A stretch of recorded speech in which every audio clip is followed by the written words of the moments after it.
Hi friends नमस्ते welcome to आनूस kitchen recipe 8వ రోజు అమ్మవారికి నైవేద్యంగా పరమాన్నం తయారు చేసే విధానం చాలా అంటే చాలా టేస్ట్ గా ఉంటుందండి.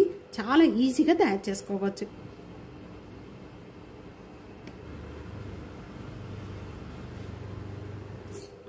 ఎనిమిదవ రోజు అమ్మవారి నైవేద్యము బెల్లం అన్నము తయారు. మేము బెల్లం అన్నం అంటాం, పరమాన్నం అంటాము, పొంగల్ అంటామండి.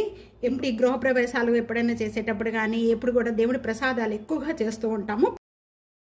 ఈ పరమాన్నం చాలా ఈజీగా ఎలా తయారు చేసుకోవాలో ఈరోజు చూపిస్తాను. కుక్కర్లో ఇక్కడ నేను రైస్ వేస్తున్నాను. 4 టైమ్స్ వరకు కూడా బాగా క్లీన్ చేసుకోవాలి. కూడా బాగా క్లీన్ చేసుకున్న రైస్ లో ఒక 2 టేబుల్ స్పూన్ నేను పెట్టుకున్న సగ్గు బియ్యం 2 టేబుల్ స్పూన్ దీంట్లో యాడ్ చేస్తున్నాను. మనం ఏ కప్ అయితే మనం రైస్ తీసుకున్నామో సేమ్ కప్ తోని 3.5 కప్స్ ఇక్కడ నేను పాలు పోస్తున్నానండి. మీరు కావాలంటే వాటర్ తో కూడా చేసుకోవచ్చు. కప్ తోని 3 కప్స్ పాలు పోస్తున్నానండి. 1/2 కప్పు వాటర్ యాడ్ చేస్తున్నానండి. మొత్తం 3.5 కప్స్ మనకి తీసుకోవాలి. మీరు వాటర్ తీసుకున్నా పాలు తీసుకున్నా 3.5 తీసుకోండి. నేను పెట్టేసేసుకొని ఒక 4 విజిల్స్ వచ్చే వరకు కూడా కుక్ చేసుకుంటే రైస్ అంతా కూడా బాగా మెత్తగా అయిపోతుంది. బాగా మెత్తగా అయిపోయింది. ఈ విధంగా మెత్తగా అయిపోయిన వెంటనే కూడా గరిటతో ఒకసారి ఈ విధంగా బాగా మెత్తగా చేసుకోవాలి. వేడి మీద ఉండగానే రైస్ అంతా కూడా ఒకసారి ఈ విధంగా కలుపుకుంటే ఈ విధంగా మెత్తగా అయిపోయిన రైస్ అంతా కూడా పక్కన పెట్టుకుందాం. గీ యాడ్ చేస్తున్నాను. గీలోనే డ్రై ఫ్రూట్స్ అన్ని కూడా వేయించుకుందాము. నేను ఎండు ద్రాక్ష, జీడిపప్పు తీసుకున్నానండి. ఇవన్నీ కూడా యాడ్ చేస్తున్నాను.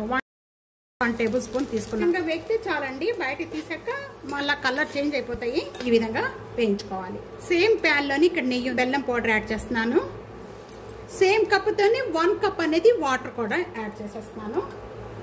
1 కప్పు బెల్లం, 1 కప్ అనేది వాటర్ మెల్ట్ అయిపోయి కొద్దిగా బెల్లం అనేది ఒక 2 పొంగులు వస్తే చాలు. మనం పాకం అవసరం లేదు.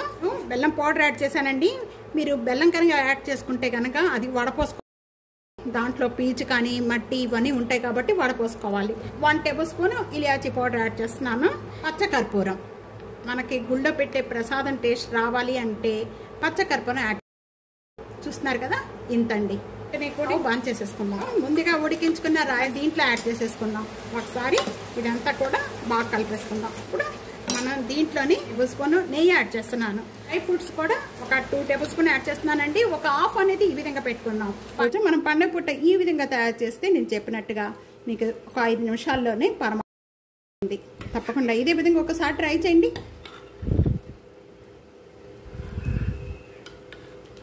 మనకి చల్లారిన తర్వాత కూడా సేమ్ ఇదే విధంగా ఉంటుందండి.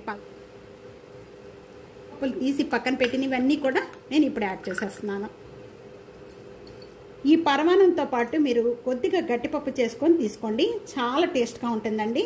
ఎప్పుడు కూడా మేము అలా అమ్మవారికి నైవేద్యం పెట్టేటప్పుడు కూడా అలాగే చేస్తాము. మీరు కూడా తప్పకుండా ఒకసారి ట్రై చేయండి. 1/2 టేబుల్ స్పూన్ నెయ్యి యాడ్ చేస్తున్నాను. కొంచెం ట్రై చేసి మీకు ఎలా ఉందనేది నాకు కామెంట్స్లో తెలియజేయండి. వీడియో నచ్చితే కనుక ఫ్యామిలీకి, ఫ్రెండ్స్కి video share, like, comment, subscribe చేసుకోవడం అస్సలు మర్చిపోద్దు. Thank you for watching.